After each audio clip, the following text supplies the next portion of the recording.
Mayor Kathi Hemken from the City of New Hope joining us for a weekly update. Welcome, Mayor. How are you today? Hi, fine. Thanks, Dave. How are you? I am very good. We have a lot to talk about. Let's begin with elections. The season is upon us. What are some of the election updates for residents? Well, we're down to under 30 days. So who's counting? Of course, you can always go to City Hall between 8 and 4:30 and vote there. 5 days a week. You can vote by mail, where you ask for your ballot, you get it back, fill it out. Make sure you put it in that brown secrecy envelope and put that in the white envelope, and then put that in the other envelope to mail it back. So it will get back if you put it in the mail. If you don't want to mail it, you can bring it to City Hall between 8 and 4:30, or you can put it into that box right left of the door. Just put it in there, and the city clerk will make sure that it goes to where it's supposed to go. Just remember to vote. It's very important. Very and of good. course, the polls will be open on the 3rd of November, and you can vote at the polls from 7 a.m. to, I believe it's 8 p.m. 8 p.m. would be correct, and a lot of that information on the city's website, newhopemn.gov, as you see. Mayor, let's talk about CARES funding. A lot of people hearing about this. Tell us a little bit about it at the city level and specifically in the city of New Hope. Well, the money comes from the government, the federal government, and it flows down through the counties.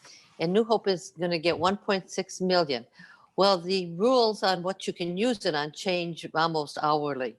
So the new set of rules that just came in said that cities can combine their resources, and that when they have a joint powers agreement. And our fire department, of course, is a joint powers agreement between Crystal and New Hope. So we're able to take some of that CARES money and use it to pay our duty crew.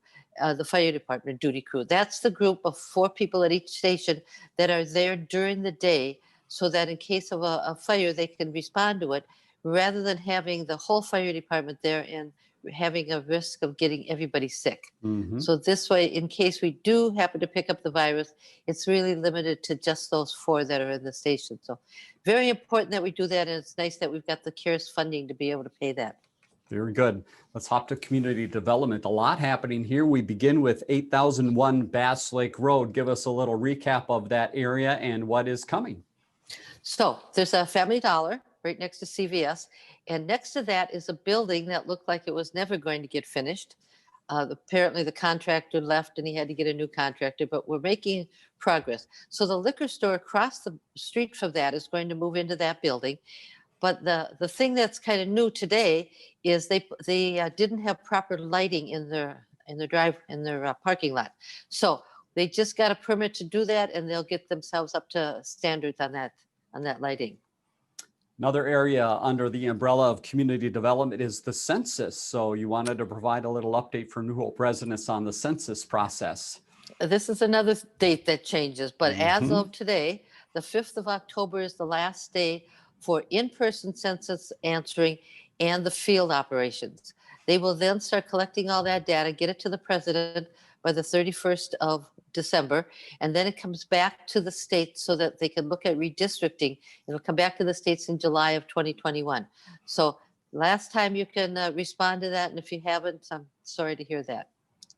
Let's move ahead to a few properties in the city that are having some work done as well. 2705 Ensign Avenue. Tell us about that particular property. Well, in 2019, there was a fire there. And of course, when there's a fire, the insurance gets involved and it just takes forever. Well, Opportunity Partners bought that house, tore it down. They just got a building permit. They're going to put up a house for residents with disabilities, so they have a residential living arrangement. So that house will start going up, and they should have it up by spring. And let's hop over to 5100 Boone. Tell us about that property. 5100 Boone. Okay, maybe I jumped ahead, and that was not one we had on the list. Oh, that's an industrial property that's putting in a parking lot. It just looks like some construction going on, but it's not really exciting. There we go. The mayor knew even without me asking about that. Let's hop ahead to housing data. Tell us a little bit about some of the numbers you're seeing. This might be interesting for New Hope residents. Well, it would, and I'm sorry, but I'm going to have to read this so I get the right numbers. We have 4,633 single-family homes and a total of 4,945 housing units. So those are townhouses, duplexes that are open, 28 houses that are in the process of being built. We also have townhouses and condos that people own, such as North Woodbridge. And they buy these condos, so they're Right. not rental; they're actually owned. So our total housing is 9,570. Of that, um, hmm, of that 45% is rental. And a lot of that rental, about 1,000 units, are actually Northridge, St. Therese. They're senior renter places, Right. Broadway Village. I do want to tell people that not all rental is low income, but there is some low income rental in New Hope, and there has to be. We have, by law, by rules, we have to have some low income rental as well as the higher end rentals. So we have about 435 houses that are being rented, either by one family or two, and 2,812 apartments. We also have 54 group homes in New Hope. Now, people know that we as a city don't have any control over where the group home is going to be or if they can be here. The state tells us that they can and they will. So that's our housing. I just want to make sure people understand that the number for rental looks really high, but when you take out the senior rental, it's not as high as you'd think. It's pretty much in line with the rest of Hennepin County. And my guess would be you're always open to questions about that too. If residents have questions or want to go over lots of numbers there, you'd be happy to do that as well. They could always call me, and my home phone number is posted on the internet. And they can always just call me and talk to me. And you've got the numbers. Very good. Hennepin Recycling Group. Let's get a couple updates. A lot going on in that area and a special date to remember. Tell us about that group. What's happening right now is our community development guys are changing some of the verbiage in the contracts. They're not changing the fact that we're going to have open garbage collection. They're just fixing the verbiage so it seems right. The other thing is Hennepin County has told us that we have to have organic recycling made available to residents and some small businesses. So they will have that. There'll be a charge for that.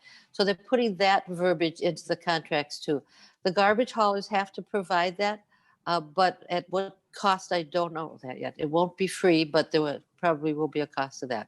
Very The good. other And thing that that's date coming happening, up? Yep. Tell us about that. the 10th of October, Brooklyn Park, bless their little hearts, are having a recycle day between 8 and 3. When I talk to people, they tell me there's a long line at 8 o'clock, but not so much at 2. So if you've got some stuff you want to drop off, and there'll be a flyer that you're going to show, it'll give the address. I believe it's 8300 Noble. Give the address and the hours and what you can bring, but it's a good place to get rid of your junk. Very good. And there's the website on the bottom of the screen so you can find out more information and some of the particulars for that event. Scattered site housing. Let's spend a minute to talk about that program in general, and then you have a few examples of current projects. I do. I was kind of surprised. That program has been going on for 30 years. So in that 30-year time, we, the city, have bought 81 houses. And in the last 6 years, we've either refurbished them or tore them down and sold the land to get a new house, 19 of them. What happened between that is we lost our local government aid. And at that time, we also lost our community development director, took an inside candidate to fill that spot. And then, of course, we had an empty spot, and because of the budget, we didn't fill that. So there were a few years when nothing really happened because we just didn't have the personnel to do that. So now we're back in business doing that. I expect the program to slow down a little because the houses are getting a little more expensive to buy. But there is a couple, I understand there's a couple that they're looking at to buy and tear down and sell the land. So we're doing our stock. Very good. Stock. And one example of showing things happening right now is 6027 West Broadway. Tell us about that property. Oh, that lovely house with the yellow and purple garage. It's gone. And in its place is a $352,000 home it's built. We have the building occupancy certificate issued, and it's now with the realtor to sell. Very good. Let's head to the police department. A few updates to pass along there related to the former chief and also a little bit of upcoming work. Tell us about that. Our police chief, Tim Fournier, who has been with the city forever, he grew up in the city. He just retired. And we have 3 internal candidates, sergeants, that are applying for the job. So right now, because the city has to have an interim police chief, of course, Scott Slauson, who is a captain, is taking that position. And these 3 sergeants that have applied, they've gone through the initial process and they were interviewed by 4 police chiefs from other cities. We do that so we can get their perspective on these 3 sergeants. Sure. The next thing they'll do is go through leadership and management training, the evaluation of their leadership and management skills. And then from there, we'll pick a new police chief. Very good. And we wanted to talk a little bit about a new police officer and also some police coverage for election night. Well, there'll be some extra officers on the street on election night just to make sure that everything goes well and there aren't any disturbances. And we did hire an officer. She is going to start on the 19th of October. So we're looking forward to having her. Very good. Welcome to her. Let's move over to the Park and Rec Department. Always a lot happening here. We begin with some nice awards for the department. Tell us about that. Really nice. So I want to get the words right. Minnesota Recreation Park Association gave us 2 awards of excellence. One of them was for the New Year's Eve movie at the ice arena. So people got to come in, they got to open skate, and then they got to watch a movie. Neat. We thought that was pretty innovative. Mhm. And the other one was for an orchard, an urban orchard in Little Acres Park. Both those, Aaron Thesis came up with the idea, did that, Thielen, I believe his name is. Yep. He did these programs and did an excellent job. And so he got an award for both of them. And we're really excited about Yeah, that. congratulations to him and to the city as well. A great sign for theater fans. What is happening with the Off-Broadway Theater? Well, the off-Broadway people were moving their equipment into the storage shed in the back of the theater. So I moseyed over there from the farmer's market to find out if I could see what the play was going to be this year. They assured me there was going to be a play, but they didn't want to tell me or they didn't know. So as soon as we know what it's going to be, I'll share that with you. But the good news is there will be a play this summer. That is exciting for a lot of people. We want to mention a quick note about upcoming movie that is coming up for the city, and that's going to be in that same area. Is that correct? The Addams Family? It is October 24th. It is going to be the Addams Family, and people from Crystal have been asking me if we're going to interview their 2 candidates for mayor, who are both named Addams. But no, it's not. So it's the Addams Family, that spooky family, and you can dress up. I do tell people they have to call and make reservations because we want to make sure we know how many people are there and we can get them socially distanced. But it should be just a fun Halloween party watching the Addams Family on a big screen at the theater. That does sound like fun. Let's talk about sports outside. Softball did happen this year for some of the leagues, and you have a recap of some of the final championships. Well, the adult championship games were played, and apparently we played 200 games and didn't have a single rainout, which was kind of a big deal, I guess. Yeah. So those are done. I do know that they had one COVID case that was a very infrequent player, and he didn't play the whole season, and he's not there, and nobody else got sick, so it went well. Very good. Good to hear. Let's go ahead over to the community gyms. There is some busyness happening there coming up with basketball season upon us. There's tryouts for the Armstrong basketball hustlers, they're called. So those tryouts are there. And of course, they're doing everything they can to keep everybody safe. The other thing that's happening, well, open golf, of course, is happening. Yep. And the golf course is still open, and crew is busily blowing and mulching leaves and chasing geese. However, I have to tell you that they chase the geese and they fly away to the water. And as soon as the golf cart goes away, the geese are back. But they're trying. They're pretty smart out there. They are. They haven't left yet, but soon, I'm sure. They're doing some landscaping stuff on the patio on the west, and they're also getting the irrigation system ready to close down, and that's kind of sad. So I think we've got at least 2-3 weeks of golf left if you're interested in coming out to play. Let's hope so. Over to the ice arena. Tell us about the ice arena, and they're getting very busy as well.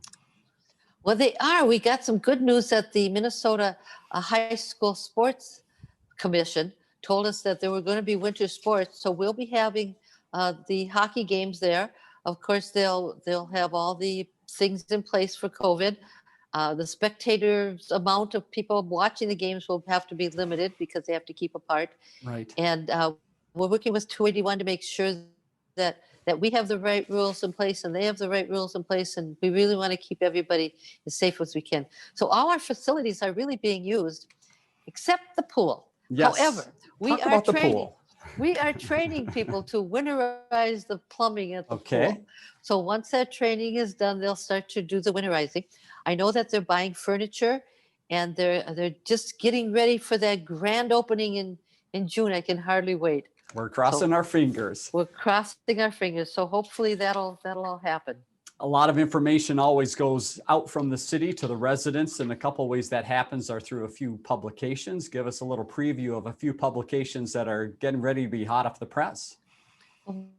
We do three. We do an In Touch, which is it's like a newspaper, and that has been sent out, the September issue. So you should have gotten that in your mailbox. They do something called the Pipeline that comes in water bills. So you should be seeing that in your November water bill. But of course, residents that are in apartments don't get a water bill, so they won't see that. But then there's something called In Motion. That's all of our classes and things that are going on in the winter, and that will be online this year. So don't look for it in your mailbox because you won't get it one.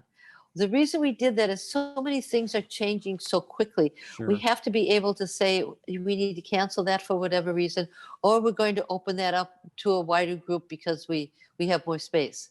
So Very look for In understandable. Motion. If you don't get In Motion, you have to contact the Park and Rec Department. They'll make sure they give you the right email address so you can get on and look at that and get your kids signed up or get you adults signed up for some classes for In Motion. All right. We also want photographers within the city to get their cameras out. It's time for the In Focus photo contest. How do we participate? Well, you've got till the 16th of Okay. October, Okay. and we only have 5 entrances so far. I know there are people out there with cameras. You Yes. have to be a resident of New Hope, and you have to take pictures within New Hope. Okay. But we have a lot of really pretty things to take pictures in. So we're asking people, please get those photos in. They'll be online so other people can look at them. Starting in November 1st, I believe, we'll have the People's Choice Award. So you'll be able to look at those photos. You'll be able to vote for who you think is the best in each of the categories. So that should be a fun thing to see pretty soon. All right. Hope people get out and take those pictures. And you just wanted to make a final note, too, about just all this work in New Hope. Things are moving along very well. They are moving around. You know, it's always been not only my goal, but the goal for my council and staff. We want New Hope to be a place that people can really be proud of. We want them to say, we're proud we live in New Hope. So all of us are working really hard to make this a place that you, the citizens, can be proud of. And if you want more information about all the ways the city is working hard and things that are going on, as we mentioned a few times, go to the city's website, newhopemn.gov. Mayor Hemken, thank you once again for your time. We'll talk to you again next week for another update. Thank you, Dave.